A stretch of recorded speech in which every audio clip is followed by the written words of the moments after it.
నమస్తే. కేటీఆర్ బర్త్డే సందర్భంగా కేటీఆర్ యొక్క చెల్లైనటువంటి కల్వకుంట్ల కవిత ట్వీట్ చేసింది ట్విట్టర్లో. అన్న హ్యాపీ బర్త్డే అని చెప్పేసి కేటీఆర్ బీఆర్ఎస్ అని చెప్పేసి ట్యాగ్ చేసిన పరిస్థితి. అంటే ఎన్నో రోజులుగా కూడా కవిత ఇటు కేటీఆర్ తో కొంచెం అసహనంగా ఉంటుంది, కొంచెం కేటీఆర్ పైన కోపంగా ఉంటుంది అని చెప్పేసి కూడా చాలా ప్రచారాలు జరుగుతూ వచ్చాయి. దానికి సంబంధించి కూడా కొన్ని నిజాలు కూడా చూసాం. ఎందుకంటే ఏదైతే జాగృతి పార్టీ ఆఫీస్ ఓపెన్ చేసినప్పుడు కనీసం కేటీఆర్ ఫోటో లేకపోవడం, ఓన్లీ వాళ్ళ నాన్న ఫోటో ఉండడం, కనీసం బీఆర్ఎస్ సంబంధించిన వ్యక్తులు కూడా ఎవరు కూడా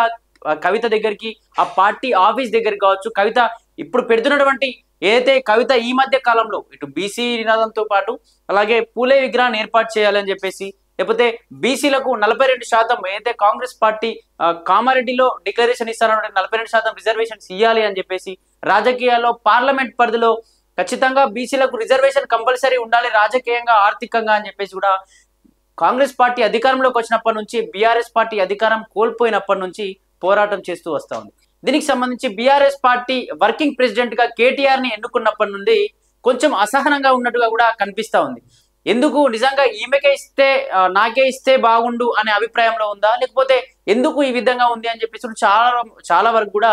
దీనికి సంబంధించి ఆ క్వశ్చన్ మార్క్ గా మిగిలింది. బీఆర్ఎస్ పార్టీ 3 ముక్కలుగా చీలబోతోంది అని, ఒక కేటీఆర్ వర్గం అని చెప్పేసి, కవిత వర్గం కొంత అని చెప్పేసి, ఇటు హరీష్ రావు వర్గం అని చెప్పేసి, ఇలా 3 వింతలుగా 3 పార్ట్లుగా పార్టీ చీలిపోబోతుంది, పార్టీ పని అయిపోయింది అని చెప్పేసి మరికొందరు మాట్లాడుకున్నారు. అలాగే బీఆర్ఎస్ పార్టీ బీజేపీలో కలవబోతుంది అని చెప్పేసి, ఇలా ఒక్కొక్కరు రకరకాలుగా ఇతర పార్టీలో రకంగా ప్రజలు రకంగా ఇలా మాట్లాడుతూ వస్తా ఉన్న పరిస్థితి. ఎందుకంటే బీఆర్ఎస్ పార్టీ ప్రోగ్రామ్స్ లో ఏ ఒక్క దగ్గర కూడా కనీసం బీఆర్ఎస్ పార్టీ ఆఫీస్కి వచ్చి, ఏదైతే తెలంగాణలో కాంగ్రెస్ పార్టీ అధికారంలోకి వచ్చినప్పటి నుంచి బీఆర్ఎస్ పార్టీ ఆఫీస్కి కావచ్చు, మీడియా రూమ్ కి కావచ్చు, ఎప్పుడు కూడా కల్వకుంట్ల కవిత రాని పరిస్థితి. వచ్చి ఆ కండువా వేసుకొని ఎప్పుడు కూడా ప్రెస్ మీట్ పెట్టని పరిస్థితి. ఎప్పుడైతే కాంగ్రెస్ పార్టీ అధికారంలోకి వచ్చిందో, ఎప్పుడైతే బీసీల కోసం పోరాటం షురూ చేసిందో, బీసీల కోసం రిజర్వేషన్ల కోసం పోరాటం చేస్తూ ఉందో, అలాగే రైలు రోకో కూడా చేయబోతా ఉన్నామని చెప్పేసి కూడా ప్రకటించిందో, అప్పటి నుంచి జాగృతి ఆఫీస్ ఓపెన్ చేసినప్పటి నుంచి ఏ ఒక్క రోజు కూడా బీఆర్ఎస్ పార్టీ వ్యక్తులతో ఉండకపోవడం, లేకపోతే కేటీఆర్ తో కలవకపోవడం, కనీసం బీఆర్ఎస్ పార్టీ ఆఫీస్కి రాకపోవడం, అక్కడ ఏ జాగృతి మీటింగ్స్ ఎక్కడైనా కూడా కనీసం బీఆర్ఎస్ కండువాలు బీఆర్ఎస్ కార్యకర్తలు కనిపించకపోవడం కూడా ప్రజలందరినీ కూడా ఒక క్వశ్చన్ మార్క్ మిగిలిపోయింది. ఎందుకంటే బీఆర్ఎస్ నుంచి కవిత పక్కకు వచ్చేసిందా, అసలు బీఆర్ఎస్ నుంచి కవితను పక్కకు పెట్టేశారా, ఇది అఫీషియల్ గా అయిందా, అనఫీషియల్ గా జరుగుతుందా, నిజంగానే ఓన్లీ జాగృతి పేరుతోనే రాజకీయ పార్టీ ఏమైనా పెట్టి ముందుకు వెళ్ళబోతుందా అని చెప్పేసి కూడా చాలా వరకు కూడా మాట్లాడుతూ వస్తా ఉన్నారు. ఇదే విధంగా అనుకుంటా ఉన్న క్షణంలో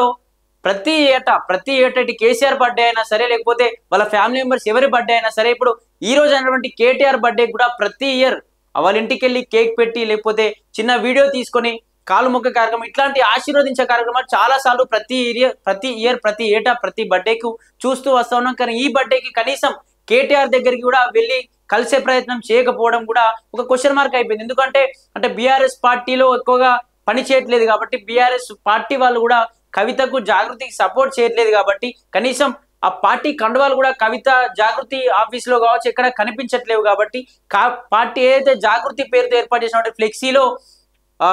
జయశంకర్ సార్ ఫోటోతో పాటు కేసీఆర్ ఫోటో మాత్రమే ఉంది కాబట్టి, అలాగే కవిత ఒకప్పుడు లేఖ రాసింది, ఆ లేఖలో కొందరు దయ్యాలు కోవట్లు ఉన్నారు, మా నాన్నకు ఇబ్బంది జరుగుతుంది, నాన్న ఇట్లాంటి వాళ్ళని ఎవరైతే దయ్యాలు కోవట్లుగా ప్రవర్తిస్తా ఉన్నారో వాళ్ళ వల్ల బీఆర్ఎస్ పార్టీకి నష్టం జరుగుతుంది అని చెప్పేసి వాళ్ళని పక్కకు పెట్టాలి అని చెప్పేసి, లేకపోతే బీఆర్ఎస్ పార్టీకి కావచ్చు కేసీఆర్ గారి నాయకత్వాన్ని చెడ్డ పేరు వచ్చే అవకాశం ఉంది, ప్రజల్లో చెడుగా తీసుకెళ్లే ప్రయత్నాలు జరుగుతున్నాయి, ముందుగా ఆ కోవట్లు దయాలు ఎవరైతే ఉన్నారో వాళ్ళని పక్కకు పెట్టే ప్రయత్నం చేయండి అని చెప్పేసి నాన్నకు లేఖ రాయడం. అంటే సొంత కూతురే నాన్న దగ్గరికి పోయి మాట్లాడలేని పరిస్థితి ఉందా అని చెప్పేసి కూడా దీనికి సంబంధించి మాట్లాడే పరిస్థితి. ఇప్పుడు కూడా కేటీఆర్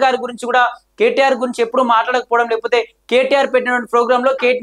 కేటీఆర్ ని అరెస్ట్ చేస్తామన్నప్పుడు, ఫోన్ ట్యాపింగ్ విషయంలో ఇట్లాంటి వ్యవహారాలు నడుస్తా ఉన్నప్పుడు, ఈడీ విషయంలో ఇట్లాంటి నడుస్తా ఉన్నప్పుడు ఎప్పుడు కూడా కేటీఆర్ కి సపోర్ట్ గా మాట్లాడకపోవడం, ఇట్లాంటివి ఎప్పుడు చేయని కవిత గారు ఈ రోజు ట్వీట్ పెట్టి కేటీఆర్ అన్న హ్యాపీ బర్త్డే కేటీఆర్ బీఆర్ఎస్ అని చెప్పేసి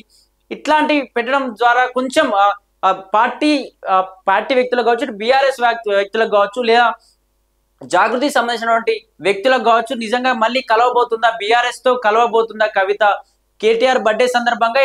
కొత్తగా ఏమైనా జరగబోతుందా అని చెప్పేసి కూడా పార్టీ వర్గాలు అయితే ఎదురు చూస్తా ఉన్నారు. నిజంగా ఇప్పటికైతే దీనికి సంబంధించి ఎందుకంటే జాగృతి ఎప్పుడైతే ఏర్పాటు చేసిందో ఏర్పాటు చేసినప్పటి నుంచి ఎప్పుడు కూడా బీఆర్ఎస్ పార్టీ మీటింగ్స్ లో కావచ్చు ధర్నాలో కావచ్చు ఎప్పుడు కూడా రాని పరిస్థితి. అలాగే ఎటువంటి మీటింగ్స్ పెట్టిన ఎటువంటి ధర్నా చౌక్ లో ప్రోగ్రామ్స్ కూడా పెట్టినా కూడా ఓన్లీ కవితతో పాటు కొందరు బీఆర్ఎస్ ముఖ్య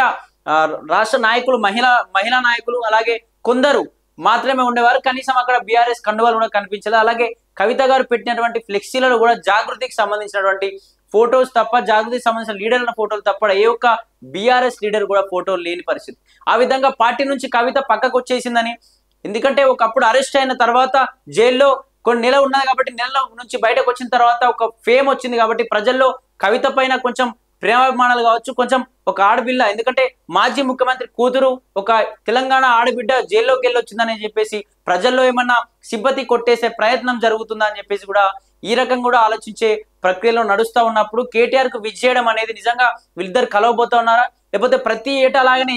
ఈ రోజు కూడా ఎప్పుడైనా పొద్దున కావచ్చు మధ్యాహ్నం వరకు ఎప్పుడైనా వెళ్ళి అలా అన్నకి కేక్ పెట్టి ఇట్లాంటి ఆ కేక్ పెట్టి ఆశీర్వాదం తీసుకునే కవిత గారు ఈసారి కూడా ఇంకా వెళ్ళని పరిస్థితి. మరి నిజంగా వెళ్ళే ఛాన్స్ ఉందా, కేటీఆర్ దగ్గరికి వెళ్ళి మాట్లాడే ఛాన్స్ ఉందా, మరి కేటీఆర్ తో కలిసి ఫోటో దిగే ఛాన్స్ ఏమైనా ఉందా, దగ్గరుండి ఆ బర్త్డే విషయం చెప్పి ఆశీర్వదించే ఛాన్స్ ఏమైనా ఉందా? ఒకవేళ నిజంగా వెళ్తే బీఆర్ఎస్ లో మళ్ళీ జాగృతి విలీనం కాబోతుందా, లేకపోతే ఏం జరగబోతుంది, నిజంగానే కవిత బీఆర్ఎస్ లోనే ఉందా లేదా అని చెప్పేసి పూర్తి విషయాలు అయితే తెలియాలి.